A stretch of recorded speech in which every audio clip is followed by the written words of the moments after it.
Mes amis, bien le bonjour. Merci d'être ici ce soir. J'aimerais vous parler d'un scandale financier, HP Autonomie. Alors, on ne comprend rien au scandale financier si on ne met pas l'humain au centre de ceci. Parce que très souvent, vous allez lire ces histoires, mais elles sont racontées sous le plan de l'entreprise a fait ceci, a fait cela. Mais l'entreprise ne fait rien, parce que tout simplement l'entreprise n'existe pas. C'est une personne de papier, c'est une personne morale, comme on dit. Après tout, une entreprise, c'est juste un chiffre dans un registre de commerce quelque part. Ceux qui font les actions sont les humains. Alors il faut étudier ceci. 2006, HP, vous savez, c'est ce grand géant de l'informatique, avait une PDG, Patricia Dune, morte depuis. Alors Patricia Dune, un jour, elle a découvert dans les médias qu'il y a des leaks, il y a des choses, des décisions qu'elle allait prendre, qu'elle a retrouvées dans la presse spécialisée. Il y avait une taupe à l'intérieur de la compagnie. Alors on peut la comprendre, une taupe, bon, ça peut empêcher de dormir, c'est très ennuyeux, on peut pas travailler si chaque fois qu'on prend une décision, elle est dans les médias. Je la comprends d'une part, mais d'un autre côté, il faut pas non plus surréagir, parce que parfois, la solution qu'on trouve est pire que le problème. Qu'est-ce qu'elle a fait? Elle a recruté une sorte de cabinet de détectives privés qui sont comportés comme des cow-boys. Ces gens, ils ont commencé à vouloir hacker des journalistes. Donc ils regardaient les noms des journalistes qui publiaient ces articles.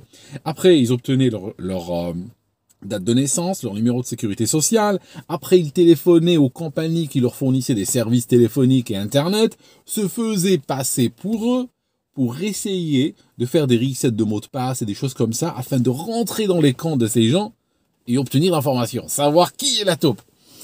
Alors, ben oui, Patricia, elle a pu obtenir le nom de la taupe, mais elle a payé combien? Eh ben, c'était un méga scandale. Il y a même une loi qui a été passée en Californie pour empêcher ce genre de crime.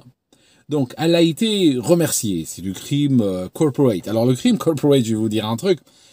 Chez beaucoup de gens, il n'existe pas. Parler de crime d'entreprise ou dire une entreprise ment, une entreprise falsifie, c'est typiquement tomber dans la théorie de la conspiration. Les entreprises disent toujours la vérité. Les forces de l'argent, c'est comme les politiques, ils ne mentent jamais. Ça, il faut le savoir.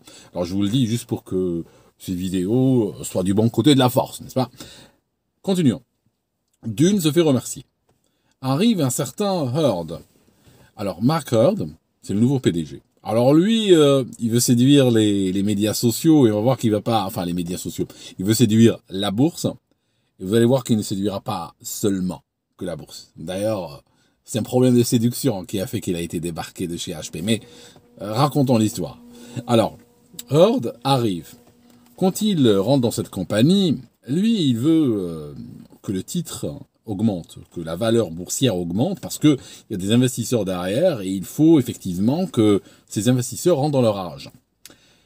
Il va commencer à restructurer la compagnie, mais avec une brutalité très particulière. Par exemple, il y avait une tradition chez HP qui datait depuis 65 ans, qui était qu'HP partageait une partie de ses revenus avec ses employés. Il a décidé, parce que originellement c'était une compagnie familiale qui a grandi, donc il y avait cette mentalité-là. Lui a voulu éradiquer cette mentalité. Donc au départ, il a dit, on partage rien avec personne. L'argent reste au sein de la compagnie. Attendez, il reste au sein de la compagnie. Alors il y a des gens autour de lui, des C-level, comme on dit, vous savez, tous ces gens dont les titres commencent par C, qui travaillent directement dans le bureau du PDG. Eh ben ces gens-là, il y en a qui ont dit oui, mais écoute, c'est une tradition, les employés, et tout ça. Bon, il a dit, toi, je vais t'augmenter de 400%. Toi, je vais t'augmenter de 300%. Toi, je vais doubler ton salaire. Et en fait, en fonction des objections que ces gens formulaient, ils voyaient leur salaire augmenter. Alors, moyennant cela, ils ont immédiatement accepté, ils ont changé d'avis, ils ont dit, bon, finalement, on a failli se prendre la tête, alors que c'est une très bonne idée d'arrêter cette tradition. Donc, ils ont arrêté cela. Pire encore, ils ont baissé les salaires des employés. Donc, ils ont pris les employés, ils ont baissé les salaires de 5 à 15% en fonction des employés. En particulier aux États-Unis, où il y a moins de protection légale du travail, ils leur ont baissé leur salaire. Et d'ailleurs, il a dit lui aussi, écoutez, moi, en tant que PDG, n'est-ce pas, je vais aussi baisser mon salaire de base de 10%. Mais en réalité, ce qu'il a fait lui, il a baissé son salaire de base effectivement de 10%, sauf que son salaire, c'est pas ça qui l'intéresse lui. Lui, il est payé surtout avec des méga bonus. Ça, il n'a pas touché. Il a touché à son salaire. En plus, je vous rajoute un truc. C'est vrai que c'est facile pour quelqu'un qui touche des millions par an de dire oui, bon, voilà, je vais baisser de 10%. Sachant que ce 10%, vu le niveau d'imposition qu'il a, ce sera des peanuts, des cacahuètes à la fin du mois. Ça va rien changer. Mais aller demander à des gens qui vivent au SMIC, ou 1,5 fois le SMIC, de baisser leur salaire de 5%, ça a aussi une autre histoire. Alors, se sont chargés des armées des petits managers. Alors, le petit manager, lui, vous savez, il va prendre comme ça les employés dans un bureau, il va leur dire, écoute, il faut sauver la compagnie va mal, on s'attend à des sacrifices, on va tout se passer, bon, on va te réduire ton salaire de 5%. Et ces petits managers, hein, souvent des parvenus, ont l'impression qu'ils font partie des 1%. Hein, ils ont l'impression que eux c'est 1%. Alors que finalement c'est juste des prolétaires glorifiés qui sont en train d'écraser des gens comme eux en fait. Parce qu'en même temps qu'il réduisait de 5% les salaires des gens, ah ben lui s'est klaxonné jusqu'à 100 millions de bonus, d'accord, à lui et aux gens autour de lui. Mais il faudrait bien comprendre les forces de l'argent. Alors à cette époque-là, ils vont recruter une certaine Foster, Mademoiselle Foster. Alors, Mademoiselle Foster, elle a été recrutée, n'est-ce pas, pour accueillir les clients les plus importants. Elle travaillait directement en relation avec l'équipe de leadership.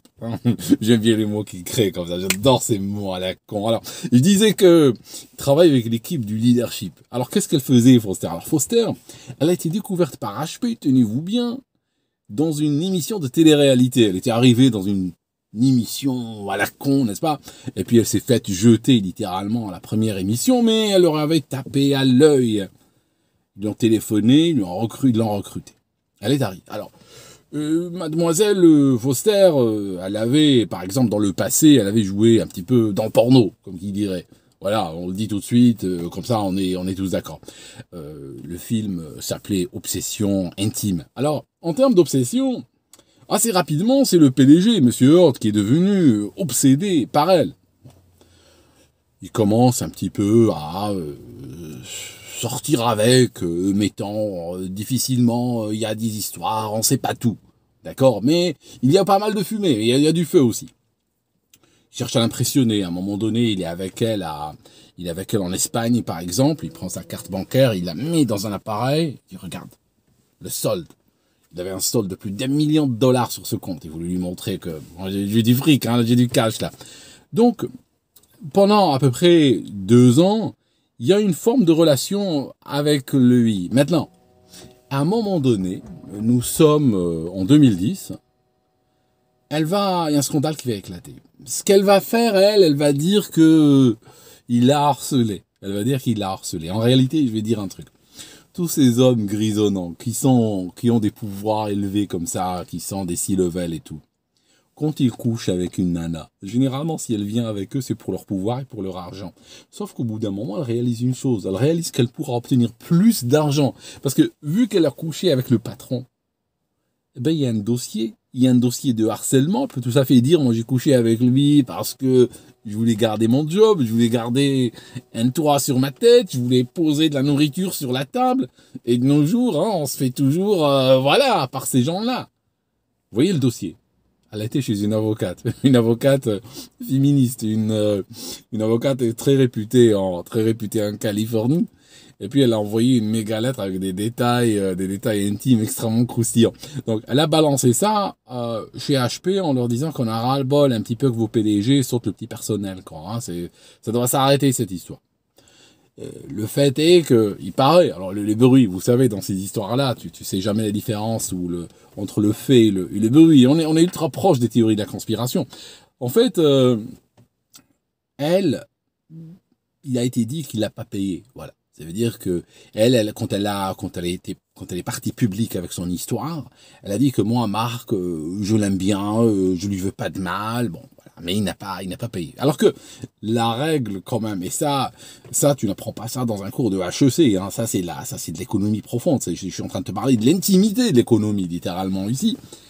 Eh bien, si tu vas au putes ou tu vas voir les gays, ben, il faut payer. C'est la règle numéro 1 là. C'est la règle numéro un. Lui, il n'a pas payé. On n'a pas payé assez. Voilà, il a consommé, il n'a pas payé. Parce que vous savez, dans ces cercles-là, ils ont l'habitude de faire ce qu'ils veulent. Donc, l'histoire va prendre des proportions bibliques et elle dépasse celle de Patricia Dune. Bon, qu'est-ce qu'on va faire? On va virer Monsieur Heard. On va le virer. Alors, ils le mettent à la porte, mais alors attention, ils le mettent à la porte avec 30 millions quand même de parachutes dorés. C'est comme ça que ça marche chez ces gens. Ils peuvent arriver dans une compagnie, te la couler, sauter le petit personnel, et puis partir avec 30 millions. C'est comme ça, voilà. Donc, il part avec 30 millions. Sur ce, HP recrute un certain Léo Apotheker. Léo Apotheker, lui, un Allemand, il travaillait, en fait, il était PDG d'une boîte d'origine allemande qui est SAP, une boîte de logiciels. Lui, il arrive chez HP, et son truc, c'est qu'il comprend rien à la partie matérielle d'HP, parce qu'HP fabrique aussi des ordinateurs, des serveurs, fabrique des imprimantes et tout ça. Lui, la partie matérielle, parce qu'il vient d'un monde de logiciels, la partie matérielle, il voit pas trop à quoi ça sert. Alors qu'est-ce qu'il fait? Il va faire des déclarations énormes. Il va dire d'abord, on va se débarrasser de la partie ordinateur portable. On ne va plus fabriquer d'ordinateur portable. Là, le titre de HP divise de 25% en une journée. 25%. Le temps qu'il est resté Léo Apotheker chez HP, c'était à peu près un an et 2 mois, 1 an et 3 mois. La valeur de la compagnie a perdu quand même 40%. D'accord? Puis, qu'est-ce qu'il a fait? Pendant qu'il était là, ils ont sorti une tablette. Alors la tablette, je crois, il appelait ça le touchpad, je crois. Oui, si je me rappelle bien. J'en ai eu un entre les mains. Et ils étaient en train de dire que ça va tuer l'iPad. Alors, ils disaient que voilà, c'est fini l'iPad, hein. C'est l'iPad, le truc d'Apple là. C'est fini, on va plus en entendre parler. J'ai vu un de ces modèles avant sa sortie. Il était lent, il était plein de bugs. Il plantait, il était contre-intuitif, il était hyper lourd. Je veux dire, oui, c'est vrai qu'HP, c'est une bonne compagnie. Ils ont la technologie, ils ont les têtes, ils ont l'intelligence, ils ont des personnes capables de fabriquer un appareil du même niveau que l'iPad ou même mieux. Oui, ça existe, cette potentialité, cette énergie enfant potentielle, elle existe. Sauf que le problème, c'est qu'aujourd'hui, et ça, c'est j'aimerais que vous liiez cela à tous les problèmes économiques, les scandales économiques que je vous ai racontés avant, et aux mauvaises nouvelles économiques que vous entendez au jour le jour. C'est qu'on est rentré sous une autre forme, on est pratiquement en URSS. Parce que les gens, aujourd'hui, dans les compagnies, surtout américaines, on s'attendait à de la béatitude. Il faut être béat, il faut être positif, il faut dire oui à tout. Oh, il est magnifique, elle va tuer l'iPad. Alors que c'est du foutage de gueule. Mais le problème aujourd'hui, c'est que c'est comme ça que ça marche. Et on arrive littéralement à une forme d'économie planifiée centralement comme il y avait en URSS, avec ses plans quinquennaux et tout ça, mais sous un habillage différent. Mais le fait est qu'on a divers niveaux qui chacun vont afficher un optimisme de façade sur des projets qui sont en train d'aller au mur. Ils mettent la tablette en vente. Et le problème, c'est qu'elle ne va pas tuer l'iPad. C'est combien de temps elle est restée en vente? Elle est restée en vente pendant 49 jours. Au bout de 49 jours, ils ont décidé d'arrêter les conneries. Parce que les gens, c'était les reviews, les avis en ligne, les gens cassaient cette tablette. C'était pas possible. C'était une fraude, cette machine-là. Et comment ils ont pu imaginer une seconde commercialiser cet objet? C'était un témoignage qui vous montre le bniouiouisme qui est arrivé au sein des entreprises. Alors, là, vous voyez la scène. On allait d'échec en échec, de scandale en scandale chez HP. À ce moment-là, Léo Apotheker veut acquérir une compagnie de logiciels. Et il a eu le nez, il a eu une bonne vision. Parce que parfois, même l'écureuil aveugle peut trouver une noix. Il a trouvé que les données, le big data, était l'avenir. Et le temps lui a donné raison à monsieur Léo. Il a trouvé une compagnie qui s'appelait Autonomy, compagnie britannique basée à Cambridge, qui avait créé un logiciel. Le logiciel s'appelle Idol. Et ce logiciel permet de traiter de grandes quantités de données personnelles pour essayer de trouver des signaux dedans. Ça dépend ce qu'on cherche. Alors typiquement, ce genre de données, de base de données, c'est utilisé par exemple pour les gens qui font du marketing, pour savoir quand est-ce qu'une personne va passer ou a une décision d'un acte d'achat, comme ils disent. Donc c'est une méga base de données qui est capable d'avaler des informations de plus de 1000 sources différentes, ça peut être des emails, des SMS, de la navigation, tout ça, intégrer tout cela dans une grosse machine et permettre la recherche et l'extraction d'informations. Donc il a compris que c'était le futur. Et vous voyez bien, de nos jours, hein, on est espionné partout. Comme l'autre jour, j'ai eu quelqu'un, un aparté, une parenthèse, permettez-moi de faire une parenthèse. Il y a quelqu'un qui m'avait contacté en me disant, écoute Aldo, j'ai envie de créer une compétition de Facebook. J'ai envie de créer un réseau social basé sur le respect de la vie privée. Je veux protéger la vie privée des gens. Je lui ai envoyé 2 ou 3 vidéos. Je lui ai dit, regarde ces vidéos-là. Combien de vues tu vois? Il y avait, je crois, 36 millions de vues sur l'une, 50 sur l'autre, 60 millions de vues sur l'autre. Je dis, tu regardes ces nanas, par exemple, qui sont dans ces vidéos. C'était des vidéos de YouTube, tout simplement. Hein. J'ai pas été très loin, hein, que des gens, qu'on se méprenne pas sur mes intentions. Des vidéos sur YouTube, des shorts, d'accord? Des vidéos de type short. Je lui dis, regarde, en 15 secondes, je connais la couleur de son slip, d'accord? Toi, tu viens me dire que tu veux protéger son adresse IP, tu viens me dire que tu veux protéger son email, tu veux protéger ses informations personnelles. Au contraire, aujourd'hui, si tu veux créer le média social du futur, eh ben, il faut être à contre-courant de ces idées-là. Parce que ces idées-là, je lui ai même donné sa date de naissance, le gars. Lui, toi, je vais te dire un truc, t'es pas né en 2001. Et après, il m'a donné sa date de naissance. Effectivement, il était né dans les profondeurs des années 70. D'accord? Ou encore, on avait cette idée de la vie privée. Je dis au contraire, tu veux devenir riche, crée le média social qui t'expose, qui te met à nu, hein, qui te donne tout en intimité, par terre et dehors, n'est-ce pas? Voilà, c'est ça l'idée. Je referme la dite parenthèse. Alors, je dis et je redis donc que la tablette était un fiasco et que monsieur Léo Apothécaire s'est retrouvé dans une société où il y a tout qui foutait le camp et il a voulu justement acheter Autonomie. Il a rencontré un certain Mike Lynch. Lynch, un Britannique qui était le fondateur et le PDG de cette boîte d'Autonomie. Il l'a rencontré à Deauville. Il l'a rencontré, bon, les deux étaient, voilà, comme ça, hein. En tout bien, tout honneur, hein. Ils ont pris un verre ensemble. Et là, monsieur Apothécaire décide d'acheter Autonomie pour 11 milliards de dollars. L'annonce est faite. Il y a des gens qui tiquent un petit peu, mais vous savez, il faut toujours avoir la tête californienne. J'ai du mal à la faire sans produits chimiques. Hein. Vous savez, moi, zéro héros, d'accord? Zéro, jamais touché à ces saloperies. Et le problème, c'est qu'en Californie, voilà. Donc, il achète cette boîte, et puis, il tente de l'intégrer à HP. Et j'aimerais vous dire un truc. Chez HP, quand vous rentrez dans la compagnie HP, c'est pas comme vous le pensez. Hein. Si par exemple tu vas chez Air France, une entreprise, tu vas trouver des employés d'Air France. Ils travaillent tous pour la même compagnie, on est d'accord. C'est pas la même ambiance chez HP. Parce que HP, c'est une méga boîte qui grandit en faisant des achats. Et des achats, c'est pratiquement, si vous regardez les grosses boîtes comme HP, Dell ou autres, eh ben, pratiquement chaque semaine, ils achètent une compagnie, tac, tac, tac, sans arrêt. Et ils l'intègrent.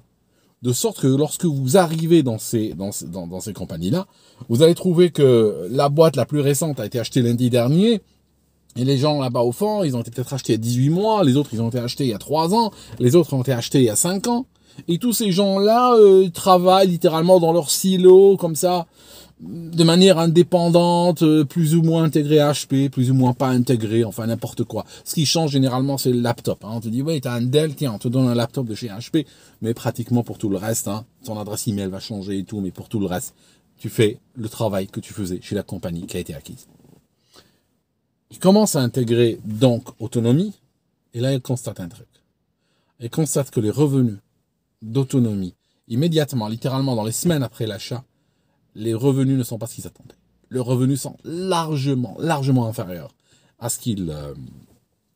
Sur ce, monsieur Apothécaire se fait virer, parce qu'ils en ont eu ras-le-bol de lui, ils ont dit, écoute, 40%, 40% en un an, d'accord, de perte de valorisation, ta tablette, l'histoire que tu as annoncée au marché sur les ordinateurs et tout, je dégage, laisse-nous tranquille. Il le dégage, il prend quand même 10 millions de dollars sur canapé. D'accord? Faut toujours savoir que, à ces niveaux-là, je te dis, il peut abattre un employé d'une balle dans le dos dans le restaurant, prendra quand même 6 millions et partira. Ok? Il n'y a pas de. Quand c'est à ce niveau-là des forces de l'argent, ils ont toujours raison quoi qu'il se passe.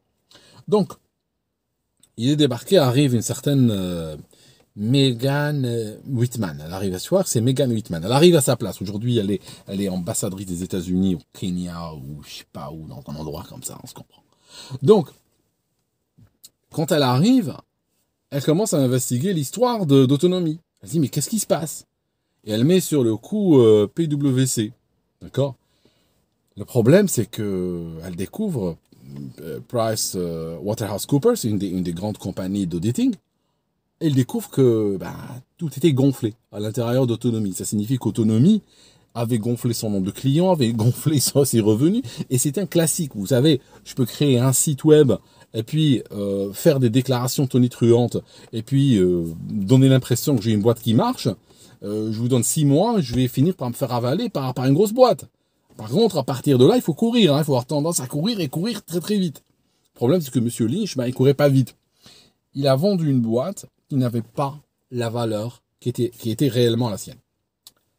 Sur ce, il y a HP qui décide de dire, cet achat de 11 milliards, il valait pas 11 milliards et on va avoir 8 milliards de pertes. Donc ils vont revaloriser la compagnie, ils vont revaloriser leur achat. Ils ont dit, on a acheté cet objet pour 11 milliards, on peut pas le faire rembourser, il n'y a pas de garantie satisfait ou remboursé à ces niveaux-là. Donc on a acheté un objet d'11 milliards, on pensait que dans les années à venir, il allait peut-être valoir 50 ou 100 ou 200. Aujourd'hui, on annonce au marché que cet objet, il vaut au maximum 2 milliards, il vaut pas plus. Donc ça fait une perte énorme pour HP. Ils vont aller vers les employés, les pauvres employés qui avaient accepté les 5% de réduction de salaire. Et ils vont leur dire, on est désolé, vous avez accepté les réductions, c'est très gentil, tout ça, mais on va devoir vous virer quand même.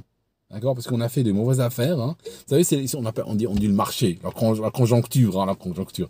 Hein, on te parle pas du PDG qui sautait une prostituée dans des chambres d'hôtel et qui l'a payé par les cartes bancaires de la compagnie. Ça, on te dit pas. On te dit, tu sais, il y a un retournement économique, n'est-ce pas? 27 000 personnes sur le carreau. 27 000 personnes ont été virées par cette compagnie-là parce que les gens qui sont tout en bas, généralement, sont ce qu'on appelle des variables d'ajustement.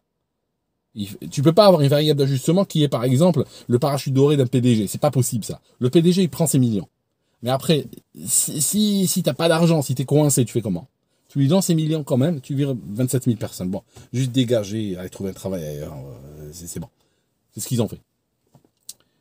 Et là, ce qui se passe, c'est qu'il y a une grosse affaire judiciaire qui se lance entre HP et Autonomie.